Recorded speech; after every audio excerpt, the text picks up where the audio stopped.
அதனால் அந்த விழாவில் வந்து தன்னை பலரும் பாராட்டணும்.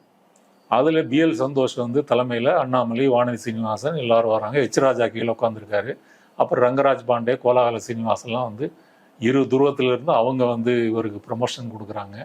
அப்புறம் வானதி சீனிவாசன் வந்து எப்படி வந்து ஒரு காரியகர்த்தாவை வந்து பிஜேபி வந்து முன்னிலைப்படுத்துகிறது, பிஎல் சந்தோஷே இதுக்காக நூல் வெளியிடுறதுக்காக வந்திருக்கிறாருன்னா நாங்கள் வந்து எப்படி தொண்டர்களை அரவணைத்து செல்கிறோம், அவர் வந்து எனக்கு மூத்த மகன் மாதிரி அப்படின்னு சொல்கிறாரு. அண்ணாமலை வந்து அவர் சின்ன வயசில் பல கஷ்டங்கள் பட்டிருக்கிறாரு, குடும்ப கஷ்டங்கள், அதையெல்லாம் மீறி வந்து அவர் கலப்பனையும் ஆற்றுகிறாரு, இன்டலெக்சுவலாகவும் இருக்கிறாரு, இந்த மாதிரி அருமையான புத்தகத்தை எழுதியிருக்கிறார் அப்படின்னு சொல்லி அப்போ அங்கே வந்து அவரும் முன்னிலைப்படுத்தப்படுகிறார். இப்போ இதன் மூலம் என்ன சொல்ல வராங்க அப்படின்னு சொன்னால், இப்போ ராகுல் காந்தி வந்து நான் வந்து காந்தி தான் சாவர்கர் இல்லை அப்படின்னு சொன்னார் இல்லையா, அப்போ வந்து அதை வந்து சங்கிகள் கடுமையாக எதிர்த்தாங்க.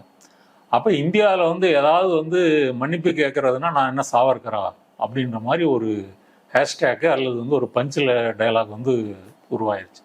அப்போ சாவர்கர் என்பவர் யார், அவர் மன்னிப்பு கேட்டதை மட்டும் வைத்து கொண்டு அவர் மதிப்பிடலாமான்னா அப்படி மதிப்பிட முடியாதுன்றதான் என்னுடைய கருத்து. அவர் வரலாற்றை நம்ம வந்து கண்டிப்பாக தெரிஞ்சுக்கணும்.